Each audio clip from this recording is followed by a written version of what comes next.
Hello दोस्तों, view point में आप सभी का स्वागत है। मेरा नाम है भूपेश वासु और आप देख रहे हैं व्यू पॉइंट का चैनल, जिसमें हम आज करंट अफेयर के बारे में बात करेंगे। अब आज का जो करंट अफेयर है उसके अंदर सबसे इम्पोर्टेंट जो खबरें आ रही हैं वो आ रहा है लॉकडाउन। देखिए, दिल्ली में भी आंशिक लॉकडाउन की घोषणा हो चुकी है, राजस्थान में लॉकडाउन की घोषणा हो चुकी है और सबसे पहले जो इनिशिएट किया गया था वो हुआ है महाराष्ट्र में। आपको पता होगा कि महाराष्ट्र लिटरली विश्व के तीसरे सबसे बड़े देश की तरह बिहेव कर रहा है, जहाँ पे कोरोना के सबसे बड़े केसेज हैं। पूरे भारत में जो केसेज आ रहे हैं उसमें सबसे ज़्यादा बड़ा योगदान जो है वो महाराष्ट्र का है। आज जो खबरें आ रही हैं उसमें ये बताया जा रहा है कि महाराष्ट्र में जो लॉकडाउन की स्थिति है उसको बहुत ही तेज़ी से इम्प्लीमेंट किया गया है और इससे केसेस कम होंगे नहीं होंगे ये आपको समय के साथ ही पता चलेगा। सबसे बड़ी बात यह है कि महाराष्ट्र में जिस तरीके से उद्धव ठाकरे गवर्नमेंट का मिसमैनेजमेंट रहा है, जिस तरीके से वैक्सीनेशन के अंदर उन्होंने सेंट्रल पे ब्लेम किया है, आज आप देखेंगे कि आज भी राजस्थान की गवर्नमेंट ने भी सेंट्रल के मिनिस्टर को, स्वास्थ्य मंत्री डॉक्टर हर्षवर्धन को ब्लेम किया है कि पूरी तरीके से वैक्सीन प्रोवाइड नहीं की जा रही है। सेंट्रल गवर्नमेंट अपने लेवल पे सारे कार्य कर रही है जो कर सकती है। आपको पता होना चाहिए कि जो वैक्सीन का प्रोडक्शन है वो लिमिटेड है और बार बार ये ब्लेम किया जा रहा है कि बाहर के देशों में जो वैक्सीन दी जा रही थी वो भी एक कारण है। लेकिन आपको मैं बता देता हूँ कि भारत ने बाहर के देशों को जो वैक्सीन दी थी वो खुद का स्टॉक रखने के बाद ही दी थी और प्रधानमंत्री सबको इंश्योर कर चुके हैं कि सबको टाइम पे वैक्सीन मिलेगी। बार बार सेबी के द्वारा, बार बार कई संस्थाओं के द्वारा, फिक्की के द्वारा ये कहा जा रहा है कि 18 से 45 जो सुपर स्प्रेडर ग्रुप है उसमें भी यह दी जाए। अगर इस तरीके की वैक्सीन दी जाती है तो बहुत जल्दी ही हम इस चेन को तोड़ देंगे। अब जैसा आपको सबको पता है कि महाराष्ट्र में लॉकडाउन लग चुका है और लॉकडाउन के अंदर उन्होंने जितने भी स्पोर्ट्स कॉम्प्लेक्स हैं, जितने भी जिम्स हैं और जितने भी मनोरंजन पार्क्स हैं, सिनेमा हॉल हैं, इन सब पे प्रतिबंध लगा दिया है। जितनी भी शूटिंग चल रही थी मूवीज की, धारावाहिक की, विज्ञापनों की, उन सबको प्रतिबंधित कर दिया गया है। सारे के सारे धर्मस्थल और जितने भी स्कूल, कॉलेजेस, कोचिंग क्लासेस और जितने भी सैलून, स्पा, ब्यूटी पार्लर्स, ऐसी वो जगह जहाँ पे लोग इकट्ठा हो रहे थे उन पे प्रतिबंध लगाया जा चुका है। लेकिन ऐसे संस्थान जहाँ जो कॉमर्शियल एक्टिविटी से जुड़े हुए हैं, जैसे कि सेबी है, बैंक्स हैं, आपके इंश्योरेंस की कंपनीज हैं, ई कॉमर्स के जो है पेट्रोल पंप है, डेटा सेंटर्स हैं, आईटी कंपनीज हैं, इन पे प्रतिबंध नहीं लगा है। मेडिकल इक्विपमेंट बनाने वाले, सैनिटाइजर बनाने वाले, इन पे कोई प्रतिबंध नहीं है। हॉस्टल जो होटल है और रेस्टोरेंट्स है उस पर आप टेक अवे डिलीवरी ले सकते हैं। तो सबसे अच्छी बात है कि आपके पास ये ऑप्शन दिया गया है। अब दूसरी जो चीज़ आ रही है वो राजस्थान में भी आपको पता होगा लॉकडाउन हो चुका है और राजस्थान में जो लॉकडाउन है उसका अलग तरीके से इम्प्लीमेंटेशन किया जा रहा है। राजस्थान में जो लॉकडाउन है उस पर टाइम लिमिट दी गई है जिसमें ये सारी चीज़ें बंद की जाएंगी। उसमें भी आपको पता होगा कि कल जो प्रधानमंत्री जी ने घोषणा की थी कि सीबीएसई के एग्जाम है उसमें 10th के एग्जाम्स को रद्द कर दिया गया है और 12th के एग्जाम को अभी पोस्टपोन कर दिया गया है। 12th के एग्जाम नहीं होंगे, 11th के एग्जाम्स को अभी जितने भी 11th के स्टूडेंट है, 10th के स्टूडेंट है, उनको आगे क्रमोन्नत कर दिया जाएगा। ऐसा का एक डिसीजन राजस्थान में लिया गया, परंतु राजस्थान में ये चेंज किया गया है कि 8th के जो स्टूडेंट्स हैं, 8th के, 9th के और 11th के स्टूडेंट्स हैं उनको तो क्रमोन्नत कर दिया गया है, लेकिन जो 11th, 10th और 12th का डिसीजन है वो अभी तक लिया नहीं गया है। हो सकता है राज्य सरकार बहुत जल्दी इस पर डिसीजन ले। स्कूल और कॉलेजेस अभी बंद किए जा रहे हैं, कोचिंग संस्थान है वो बंद किए जा रहे हैं ताकि इस चैन को रोका जा सके। सबसे बड़ी प्रॉब्लम जो आपको मुझे दिख रही होगी और आपको पता भी होगा, हम लोगों ने मास्क पहनना छोड़ दिया है। वैक्सीन लग गई, मास्क छोड़ दो। आज मैं एक अपने मित्र से बात कर रहा था, बहुत ही गंभीर मित्र है, जो वो मतलब बहुत पढ़े लिखे हैं, जो इतने समय समय पे यूट्यूब पे और फेसबुक पे, ट्विटर पे अपनी राय व्यक्त करते रहते हैं। जो उन्होंने बात बताई, उन्होंने कुछ चीज़ें बताई जो इस लॉकडाउन में एक्चुअल में हमें समझ नहीं होंगी। सबसे बड़ी बात जो है वो है कि वो ये कह रहे थे कि जो इस लॉकडाउन है इसका क्या औचित्य है, जब चारों तरफ रैलियां की जा रही थी। आप देखिए 15 तारीख को ही क्यों चुना गया, 15 तारीख के बाद ही लॉकडाउन क्यों चुना गया राजस्थान में, क्योंकि 15 तारीख तक ही इलेक्शन कमीशन द्वारा अनुमति दी गई थी आप प्रचार कर सके। तो 15 तारीख तक अगर आप प्रचार कर सकते हैं तो 16 तारीख को लॉकडाउन लागू किया गया है। उससे पहले आपने देखा होगा, चाहे सेंट्रल गवर्नमेंट हो, चाहे राज्य सरकार हो, चाहे कोई भी गवर्नमेंट हो, कांग्रेस, बीजेपी, पार्टी पॉलिटिक्स से परे अगर आप देखें तो इन लोगों ने इस समस्या को विकराल रूप धारण करने दिया है।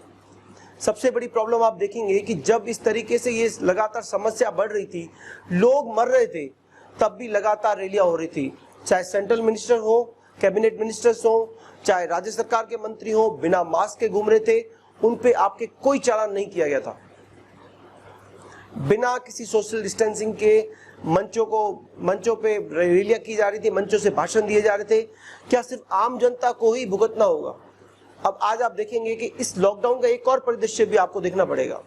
इस लॉकडाउन के अंदर आपको जो टाइम लिमिट दी गई है वो अराउंड 5 to 6 दी गई है। अलग अलग राज्यों में अलग अलग लिमिट दी गई है।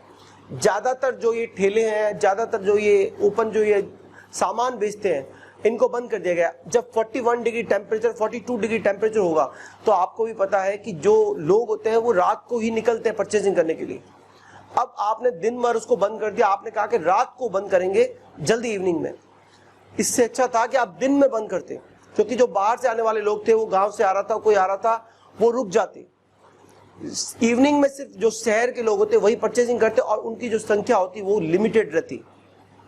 दूसरा, जो किराने वाले हैं, जो ये फ्रूट वाले हैं, जो ये ठेले वाले हैं, जो दैनिक वस्तुओं को एक्चुअली बेचते हैं, विनिमय करते हैं, इनका क्या होगा? इनके बारे में कोई बात नहीं होगी। सरकार कह देगी कि 1500 रुपये हम देंगे, 1000 रुपये हम देंगे, चलिए आप दे दोगे। लेकिन एक्चुअल में ये लोग वो है जो डेली वेजेस से अपने घर का पालन पोषण कर रहे हैं। आपको इनके लिए भी सोचना पड़ेगा। तीसरी सबसे बड़ी बात जो आ रही है वो आ रही है कि इस कोरोना के अंदर जब आप मर्जी होती है तभी आप बड़ा इसको इस तरीके के लॉकडाउन करते हैं। जब आपको लगता है कि राजनीतिक रूप से आप सही है तब ही आप इसका यूज कर रहे हैं। ये पॉलिटिकल टूल बन चुका है रादर देन एक्चुअली ये मेडिकली इसको इंड्यूस किया जाना चाहिए था। आपको पता है कि यूके में इससे पहले उन्होंने चेन को तोड़ने के लिए लॉकडाउन लगाया था, फ्रांस में लगाया था, तब हमारे देश में लॉकडाउन नहीं लगा था। अच्छी खबर यह है कि भारत में 3 से 4 जो वैक्सीन है वो आ रही है नई। आपको पता होगा कि स्पुतनिक वी को भी परमिशन दे दी गई, इमरजेंसी अप्रूवल दे दिया गया है और दूसरी वैक्सीन को भी अप्रूवल दिए जाने के लिए एक बैठक की गई थी। उसमें यह फैसला लिया गया है कि जो अब वैक्सीन का अप्रूवल होगा उसके लिए इंडिया में जिन्होंने टेस्टिंग नहीं की है, 3rd फेज की या 2nd फेज की, उनको भी इमरजेंसी अप्रूवल दिया जाएगा अगर उन्हें WHO के द्वारा, अगर उन्हें यूके के द्वारा, यूके की रेगुलेशन अथॉरिटी द्वारा या फिर FDA के द्वारा अप्रूव किया गया है। इसमें एक और नाम भी है, जापान की अगर अथॉरिटी का नाम आएगा, जापान के द्वारा भी यदि उनको अप्रूव किया गया है तो उनको भी परमिशन दी जाएगी। 3 वैक्सीन और आ सकती है हमारे पास। इसमें अभी आपको पता है हमारे पास कोवैक्सीन है, अभी हमारे पास कोविशील्ड है और 3rd जो आई थी वो स्पुतनिक वी थी। इसके अलावा जो 3 आ सकती है वो आ सकती है जॉनसन एंड जॉनसन की एक वैक्सीन, दूसरी आ सकती है फाइजर की और 3rd आ सकती है मॉडर्ना की। तो 3 अगर कंपनियों की वैक्सीन और आ जाए तो भारत में बहुत जल्दी इस चीज को कंट्रोल किया जा सकता है। ऐसा मानना है कि बहुत जिस तरीके से गवर्नमेंट ने ध्यान रख के सारा एक प्रोसेस फॉलो करने का वेट किया था उसकी वजह से शायद ये बढ़ गया है। लेकिन इसमें आप सेंट्रल गवर्नमेंट को सिर्फ ब्लेम नहीं कर सकते। क्यों? क्योंकि पूरे देश में किसी को भी आकांक्षा इतनी नहीं थी कि इतना तेजी से ही बढ़ेगा। आपको पता था कि 2 महीने पहले केसेस बहुत कम हो गए थे और लोग फ्रीली आगे मूवमेंट कर रहे थे। एक और चीज आपको बताना चाहूंगा कि कई लोग कुंभ मेले की जो कंपैरिजन है वो कर रहे हैं मरकज से। देखिए, मरकज में लोग बाहर से आए थे, वो ऑलरेडी उस समय कोरोना बाहर था, इंडिया में स्प्रेड नहीं किया गया था, वो स्प्रेड कर रहे थे इंडिया में बाहर से आके। दूसरा, उनकी कोई टेस्टिंग नहीं की गई थी, वो छुप के बैठे थे, वो जहां जहां छुप के बैठे थे वहां कोरोना के केसेस आए थे। जबकि कुंभ मेले के अंदर जितनी भी लोग थे उनकी पहले कोरोना टेस्ट किए गए थे, लगातार उनकी टेस्टिंग की गई थी, ट्रेसिंग की गई थी और उनका ट्रीटमेंट भी दिया गया था। हो सकता है कुछ केसेस आए, हो सकता है इसको हम अवॉइड कर सकते थे, लेकिन जिस तरीके से राजनीतिक रूप से इस तरीके का मामले का दोहन किया जा रहा है ये अत्यंत ही शर्मनाक बात है। हमें इस चीज से बचा जाना चाहिए और इस तरीके की कंपैरिजन से हमें बचना चाहिए। आप कंपेयर कीजिए कि किस तरीके से ये 2 इवेंट्स हो रहे हैं। तीसरा, आपको मैंने बता दिया कि जिस तरीके से अप्रूवल हो रहे हैं। अब आपके पास जब लॉकडाउन है, आपको पता है कि सारी स्पोर्ट्स एक्टिविटीज बंद कर दी गई है। तब भी क्या IPL को बंद किया गया है? नहीं बंद किया गया। आज भी वानखेड़े में मैच हो रहा है, आपको पता होगा। तो जिस तरीके से ये सरकारें सिर्फ अपने कुछ उद्देश्यों की पूर्ति के लिए कुछ चीजों को लॉकडाउन करते हैं, कुछ चीजों को नहीं करती हैं, इस चीज को रोका जाना चाहिए। अगर आप कुंभ मेले को आप कह रहे हो कि स्प्रेडर है, तो फिर अभी रमजान के अंदर भी कई लोग इकट्ठा होंगे, वो भी स्प्रेड कर सकते हैं। अगर आप कहेंगे कि ये जो सेंट्रल गवर्नमेंट ने कुछ कार्य नहीं किए, वैक्सीनेशन प्रॉपर नहीं हो रही है, तो जो वेस्ट हुआ है 6% वेस्टेज हुआ है, उसका कौन जिम्मेदार है?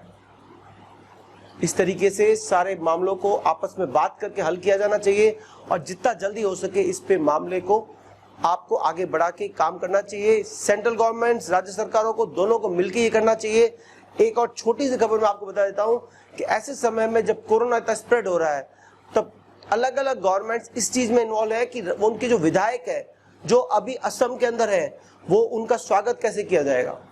राजस्थान के अंदर जो AIUDF के आए हैं मेंबर्स, और आपको पता होगा कि छत्तीसगढ़ के अंदर जहां केसेस बहुत बढ़ रहे हैं, वहां पे भी वो स्वागत हो रहा है, उनके लगातार वो स्वागत में लगे हुए हैं।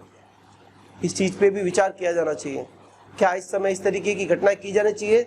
आप दोनों को ब्लेम करें, सेंट्रल गवर्नमेंट को, राज्य सरकारों को। मैं हूं आपका होस्ट भूपेश वासु, और व्यू पॉइंट को प्लीज लाइक करें, शेयर करें, सब्सक्राइब करें। जय हिंद, जय भारत, वंदे मातरम। और सबसे अच्छी बात, मास्क पहनिए।